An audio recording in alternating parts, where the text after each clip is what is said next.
What has happened, beautiful people? Let's talk Black Friday and the number one thing I think you should avoid when you get to planning out your promotions this year. So here's the deal. 99% of our people in our universe, our training boutique gym owners, certainly our current clients, are running primarily small group personal training at this point. Now, you may still be in the kind of the team training, like larger group, let's call it Orange Theory-esque $150 to $200 for your average membership world, and that can change things a little bit for you. But the reality is, at this stage, at this day and age, most of us in the boutique training space should be charging really a minimum of $150 a month. In reality, like, that's probably too low for our lowest tier membership if we're providing, a really solid service. And most of you in the boutique training space are probably providing a way better service, right, than what the let's cram 50 people into a room and everybody does the same shit type program is doing. And so, as such, we need to be priced more appropriately and effectively. We need to be priced at a more premium rate, a premium level, in order to, basically just to reflect our value. And so the issue here becomes, oh gosh, well, what do I do for Black Friday? I charge too much to really make paid in fulls work for cold traffic, right? So all the gurus want to do the paid in full, type plays, and there's still there's a place for them. We can help you with it. Like that's totally it has its place, right? There are positives and negatives to the paid in full kind of move for Black Friday. But the reality is, most of you are charging so much, and it's not a bad thing, charge a lot, that it's probably not going to be a working offer for your cold traffic type folks, right? If you just try to do the completely sort of automated hands off, I'm going to email, I'm going to send to a page, and they're going to buy, whatever the paid in full offers are right there on that page. It's not likely to happen with cold traffic because you're probably marketing things at a minimum, or you should be marketing things at a minimum of probably $1,000, and you probably got more like, $1,800 to $3,000 type packages, if not more, for what your Black Friday offers would otherwise be. And as such, while those things can be great for current members or for people, let's call them your warm list, right? People who are currently members of yours, or they're people who, they've got history with you. They've been a past client. They might have had a sales conversation with you in the past and it just wasn't the right timing or whatever else, and they're looking for a deal. Any number of those things can make somebody move forward, right? Or make someone a candidate to move forward on the paid in full type scenario. But most of your cold traffic who has no experience with you is, no matter how good the page is, no matter how good the sales page is, to be clear, it's not really likely to just say, oh yeah, screw it. Let's drop $1,800 on this trainer that I don't know, I've never spoken to, I don't know anybody in the gym, and hope it works out. That's probably not going to be a very, sort of, I guess, high percentage move, right? It's not a very high percentage throw. And so you say, well, okay, well, what else am I going to do? I guess I have to do low barrier stuff then. Well, here's the issue with low barrier stuff and why I just absolutely hate low barrier offers for, again, a very, very, very, very high percentage of the businesses that we deal with. Number one is the conversion issue. So, all right, great. We got the lead. We got them to give us our credit card, 21 for 21 or $99, whatever. Low barrier stuff. I would argue even, $150 is a relatively low ticket, low barrier offer. I'd argue up to about $200 is the minimum that we want to start seeing people market their front end stuff is typically, again, there's nuance. It might be different in your situation, is about $300, right? For group training type offers. And so when you do this low barrier stuff, if you are priced appropriately for what you're doing, there's almost always going to be a significant disparity between the low barrier thing that you charge that individual and what the price is going to be after they're done, right? So you get that sticker shock. Oh my gosh, that's more than I thought it was, right? More than I thought it was going to be. And why did that happen? Well, it goes back to you. Hold up the mirror, bozo. Because you just sold them. You just told them that your 21 days was worth $21. And when you try to sell them a $300 membership, right, that's appropriately priced for what you're doing, even if it is appropriately priced for what you're doing, the perceived value that you've placed in that prospect's head has already, dropped significantly. You've priced yourself there. You put yourself there. You've revealed your status to them, and now they're going to see you like that forever, right? You say, oh, but I convert people at a good... That's awesome, right? And a lot of people convert people out of low barrier offers all the time. That's fine, and it can work. The question is it optimal? Is it the easiest, most efficient way to move forward and help you grow? I would argue in most cases it's not. The other side is that I think they're just annoying to deal with. So number one, the type of prospect that you're bringing in is on average overall going to be more of that, again, they're the low barrier, they're the deal hopper, they're kind of a looky-loo, there's all those different sort of negative connotations that you have with the old sort of deal of the day Groupon type type clients. You say, well, guess what? Like, you can win with Groupon people. We had incredible success turning, Living Social and Groupon folks into long-term memberships. That said, like, realistically, you have to be better to be able to do that. You have to be so good that they're going to stop looking for other boyfriends and try to, like, shack up with you.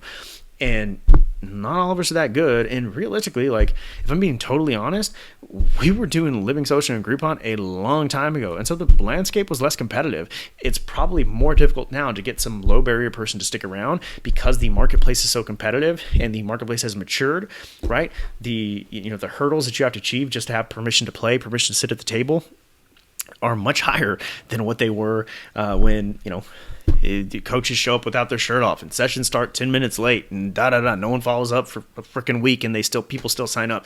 It's not that world anymore. So it's probably more difficult to keep low barrier people. They have more options to poke around at when you're getting these sort of low barrier folks to come into your gym. As such, right? Or I guess, in addition, there's also the idea of that second sale conversation. So in terms of being annoying, you have someone who probably feels really entitled because they're always doing all these different deals and like, oh, this place gave us this for this. All those different fun headaches. Then you have the idea that you got to chase them down at the end of their trial, right? Whatever their low barrier period was. And that just adds a layer of operational complexity that I think is unnecessary, right? It's the low barrier stuff is not that much more effective in terms of from a conversion rate percentage than selling things at appropriate prices if you're good. And so really the only benefit is you get to be really lazy on the initial sale for these low barrier folks. And hopefully they stick around and convert at the end of it. But there's lots of work that goes into making that conversion good. There's lots of little things that you have to do right. We have a client right now that's running low barrier stuff. And, they're running at $99 or whatever.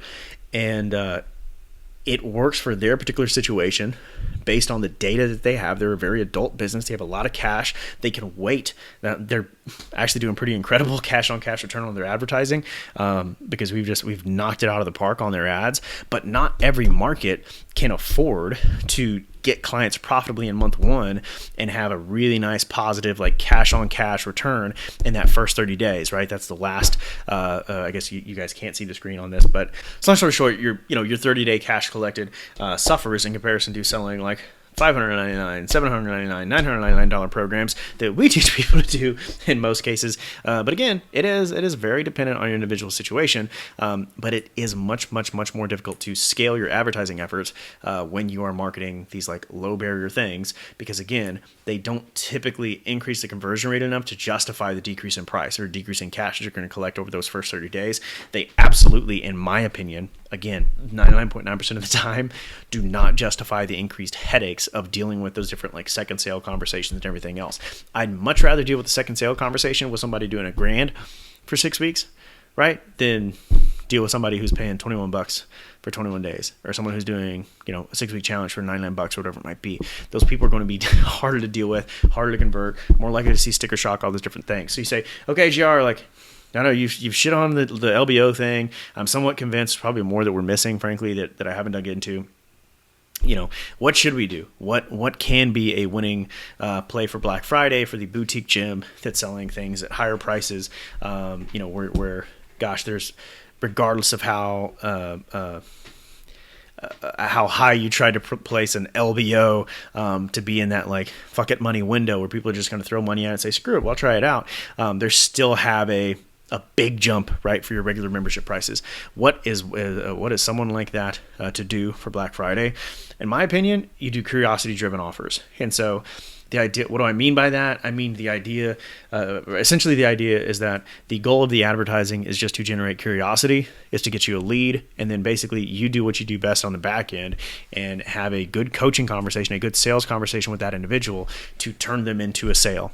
Because the reality is, most of you are not going to be able to turn somebody into a sale with a perfect sales page that conquers every objection, that gets them compelled where they actually like go through the content, all those different things, and sell a $300, $500, $1,000 type program just off of cold traffic, right off of clicking one ad and then being like, yeah, I'll jump in bed with you and buy it for $1,000. And most of you are going to have to make that person feel listened to, generate a connection with them, talk through their history, like build a solution that actually makes sense for them, that they feel like is designed for them, is actually going to get them over the hill, get them where they want to go. And that is just way more difficult to have happen when you're doing it on just like a freaking webinar, right? And so generate the curiosity. You say, oh, well, I'm going to be dealing with a bunch of low quality leads. Well, I mean, yes and no. Like, there are different ways that you can do things to kind of create more quality leads, even with a curiosity driven offer. But if you're just, if people are beating down the door, on your ads, and you're getting, a bunch of interest, and you're with your reactivation emails and things like that, then create a little bit of filtering. Right? Create some scarcity, add in an application process, right? Where you're only going to talk to the people that are the most qualified. That's all good and well, but if nothing else, with the curiosity side of things, you're adding people to your list that you can market to forever. And that's something that, like, trying to be hard-headed about marketing like just a paid in full thing. They're trying to be hard-headed about an LBO where you create additional operational complexity in exchange for having those leads. It doesn't make as much sense to me. So in general, for most of our folks internally, right, in our group, I'm going to recommend that we do the curiosity-driven stuff, because it really can be just as simple as saying, all right, like, let's change the headline, mention Black Friday specials. We're already marketing, other specials or 60 programs or whatever else, and, let's give them, whatever. It doesn't matter, right? It can be, for our special, you get this, and we're adding these additional bonuses to celebrate Black Friday. Great. Now you didn't discount your services at all. You just added additional things that add value to the prospect, make their life easier, right? Make it more likely that they hit their goals. Everybody's win-win-win. You're making money. You're charging more for what you're doing. So now you have more cash in hand that you can turn around, spend more on ads, scale up your operation. Now you're growing like crazy. Things are fun. Next thing you know, you're in the Bahamas sipping Mai Tais and retiring a bajillionaire, right? I think that's how it goes. So anyway, for Black Friday, my recommendation for the lion's share of you is to not play the low barrier offer game. Don't be tempted into that. If you're going to play the PIFY game, the paid in full game internally, right? That can be a fine play. Just think about it strategically before you make that move. And in reality, I think most of us would do better in the boutique fitness space. Again, selling things where your average membership is $200 plus, by playing the curiosity-driven game and having quality sales conversations with the people that raise their hand, versus trying to, force that square peg into a round hole and, try to get that initial sale. That's just, frankly, not likely to come. We don't sell at, effort prices. So let's not try to operate with effort processes, if that makes sense. So if you're listening to this and you think, oh my gosh, this guy might not be a complete dumbass, and might be good to have someone like him on the squad, helping us grow our little operation here, book a call with us. Go to www.myfriendsdesigngrogems.com. If everything seems like a fit, you'll see there about our better than your money back guarantee. If everything seems like a fit after we speak to you and you want to jump on board, we will build your Black Friday thing and our viral giveaway program for December. A secret, super duper money making way to get people in your universe at a very, very low cost, even during the pesky holiday season. We'll build both of those things for free when you jump in with our agency and mentorship group, where we take over all your ads. Anything you can think of from a marketing perspective, we fix it for you and make your life way easier, more profitable, and more fun as a gym owner. So just go to www.myfriendsdesigngrogems.com if you'd like to have a conversation with us there. Otherwise, love and hugs. We'll see you next week.